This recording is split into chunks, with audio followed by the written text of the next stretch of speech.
America को अंदेशा था कि पुतिन यूक्रेन युद्ध की दूसरी बरसी पर जरूर कुछ बड़ा धमाका करेंगे। पुतिन ने इसकी शुरुआत कर दी। पुतिन ने नाटो को अपने ही अंदाज में चेतावनी दी है। पुतिन ने अपने सबसे ताकतवर और अपग्रेडेड बॉम्बर में उड़ान भरी है। रूस का यह बॉम्बर परमाणु हमला करने में सक्षम है और लंबी दूरी की मिसाइलें दाग सकता है। इसकी तेज रफ्तार भी नाटो की सबसे बड़ी चिंता है। रूस अपने दुश्मनों को यह संदेश दे चुका है कि अब सिर्फ यूक्रेन नहीं बल्कि नाटो से भी आर पार की लड़ाई होगी और रूस के परमाणु बॉम्बर्स रूस की जीत सुनिश्चित करें।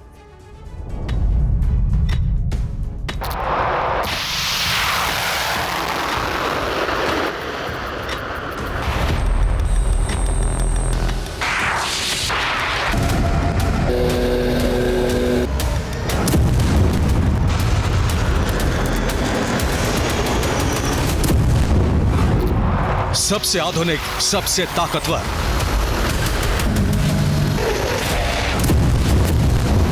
रूस की वायु शक्ति का नया योद्धा Tu-160M बॉम्बर।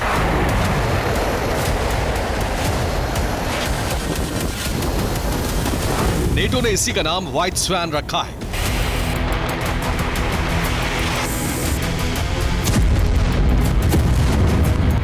परमाणु मिसाइलों से हमला करने की ताकत रखने वाले इसी बॉम्बर को देखने पहुंचे थे रूस के राष्ट्रपति पुतिन।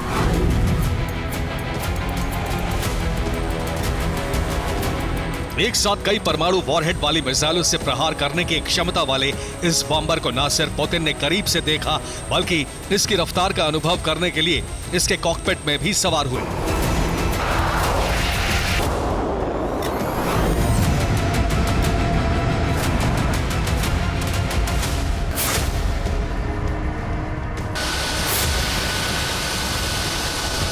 चंद मिनटों बाद रूस के आसमान में एक अद्भुत संयोग बना।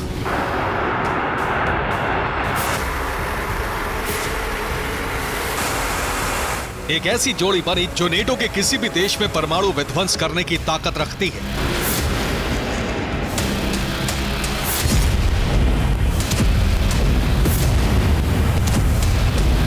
रूस के आसमान में यह घातक जोड़ी 30 मिनट तक चक्कर लगाती रही।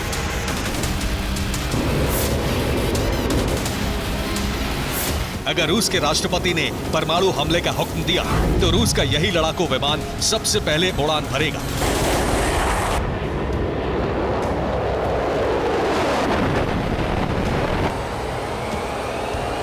लेकिन आज तो पुतिन पायलट के साथ बैठे थे, यानी आसमान में ही ऑर्डर मिलता और चंद सेकंड बाद दुनिया का एक कोना परमाणु विनाश से थर्रा उठता।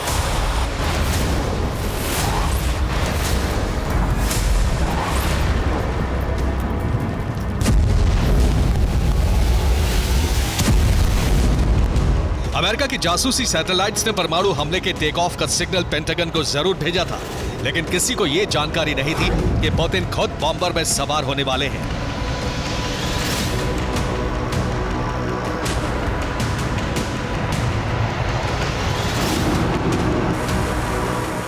पुतिन बुधवार को कजान की फैक्ट्री पहुंचे थे।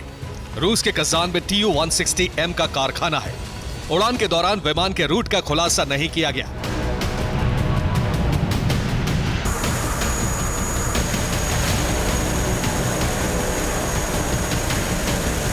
रूस का दावा है कि यह दुनिया का सबसे तेज उड़ने वाला सुपरसोनिक और सबसे भारी पेलोड ले जाने वाला बम वर्षक है।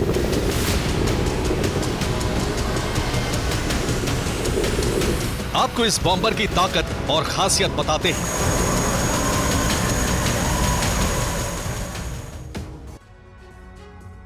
और Tu-160M रूस का न्यूक्लियर स्ट्रैटेजिक बॉम्बर है।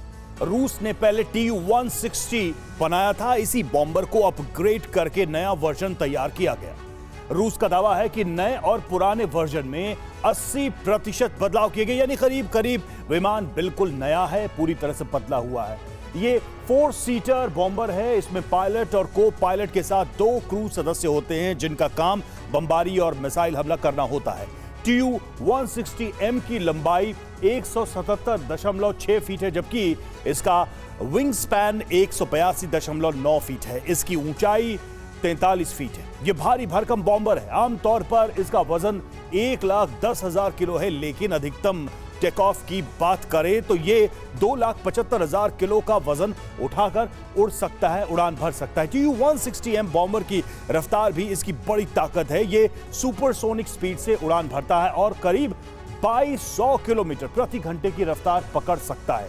एक बार टेक ऑफ करने के बाद ये 12,300 किलोमीटर की रेंज को कवर करता है। मारक क्षमता, स्पीड और मिसाइल के वजन के हिसाब से ये बदलता है, लेकिन फिर भी ये 2000 किलोमीटर तक की रेंज में मिसाइल प्रहार कर सकता है। बॉम्बर में 2 रोटरी लॉन्चर हैं। ये एक बार में परमाणु वॉरहेड से lace 6 long range cruise missile लेकर उड़ सकता है। नेटो ने इसे व्हाइट स्वैन नाम दिया है, जबकि इसका रिपोर्टिंग नाम ब्लैक जैक है।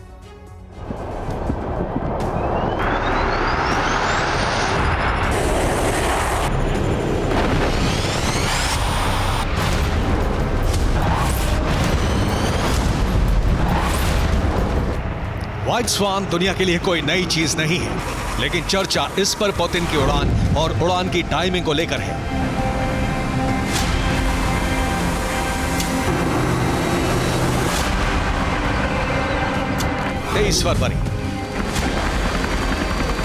तेईस फरवरी को दुनिया के सामने यह खबर आई है और इसी दिन के साथ रूस यूक्रेन युद्ध के 2 साल भी पूरे हो गए हैं।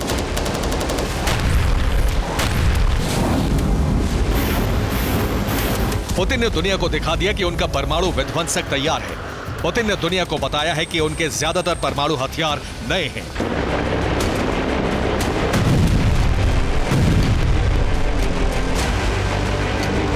पुतिन के मुताबिक रूस की न्यूक्लियर स्ट्रैटेजिक फोर्स के पास अब हथियारों की कमी नहीं है।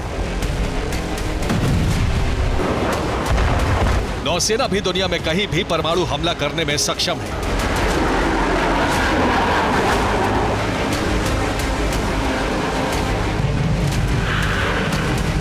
माना जा रहा है कि परमाणु हमला करने में सक्षम बॉम्बर में उड़ान भरकर पुतिन ने सीधे नेटो को चेतावनी दे दी है। रूस यूक्रेन से 2 साल युद्ध लड़ने के बाद अब नेटो के खिलाफ मिशन शुरू कर सकता है। मौजूदा दौर में अंतरिक्ष में परमाणु हथियारों की तैनाती भी एक अहम मुद्दा है। खास तौर से रूस और अमेरिका के बीच आरोप प्रत्यारोप का दौर जारी है।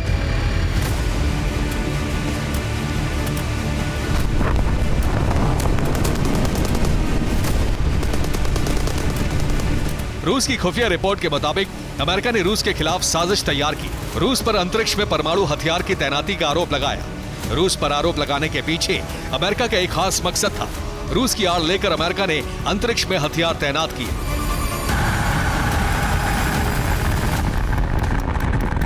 रूस की खुफिया एजेंसी का आरोप है कि अमेरिका ने पहले रूस को लेकर अफवाह उड़ाई और फिर पूरी दुनिया में खबर फैलाने के बाद पेंटागन ने एक मिसाइल ट्रैकिंग सिस्टम को अंतरिक्ष में भेजा।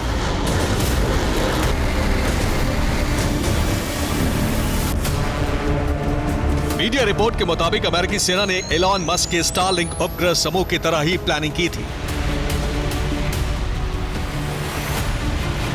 रिपोर्ट के मुताबिक पृथ्वी के लोअर ऑर्बिट में कई छोटे छोटे उपग्रह भेजे जाएंगे। अमेरिका छोटे छोटे उपग्रहों से लोअर ऑर्बिट को भर देगा। रूस का आरोप है कि इसी क्रम में परमाणु हथियारों की तैनाती हो सकती है।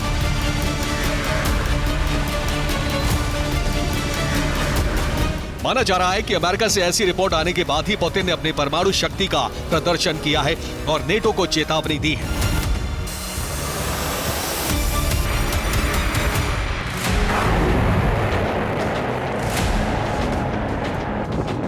दुनिया में सबसे ज्यादा परमाणु हथियार रखने वाला देश अब ऐसे बॉम्बर, सबमरीन और मिसाइलों से लैस है जिससे दुनिया में कहीं भी परमाणु बम वाली तबाही मचाई जा सकती है।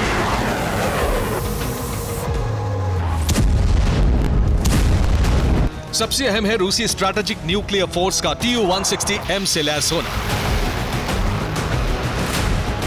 जनवरी 2022 पहली उड़ान। सबसे पहले रूस का यह ताकतवर विमान करीब 2 साल पहले दिखा था। रूस ने 4 दशक पहले स्ट्रैटेजिक बॉम्बर Tu-160 को बनाया था। तब से अब तक नेटो के लिए खौफ का पर्याय बना यही व्हाइट स्वान अब नए अवतार में तैयार किया जा चुका है। नाम के साथ सिर्फ M जोड़ा गया है।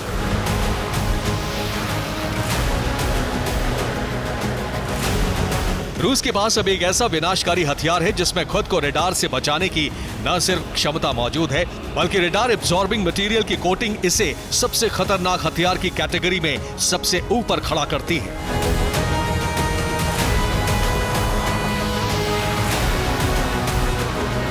यानी रूस जब चाहे यूरोप को भी विनाशकारी बारूद की जद में ले लेगा, और आशंका है कि रूस का मकसद भी यही है।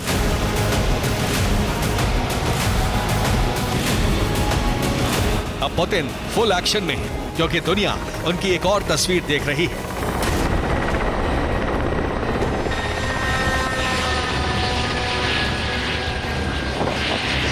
पुतिन ने बुधवार को ही कमास ट्रक चलाया। पुतिन कजान से हेलीकॉप्टर से वोस्टॉक हाईवे पहुंचे थे।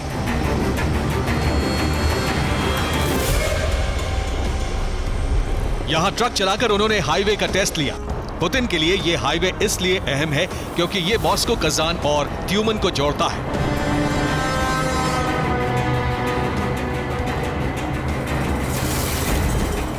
युद्ध की बरसी से ठीक पहले पुतिन का यूं एक्शन में आना नेटो को अंदेशों से भर रहा है। विशेषज्ञों को आशंका है कि पुतिन अब वर्ल्ड ऑर्डर को बदलने की जंग शुरू करेंगे, क्योंकि यूक्रेन में जीत के लिए भी नेटो को काबू में रखना जरूरी है, और फिर जीत को कायम रखने के लिए भी नेटो के हौसले को मसलना जरूरी है। Bureau report, TV9, Bharatvarsh.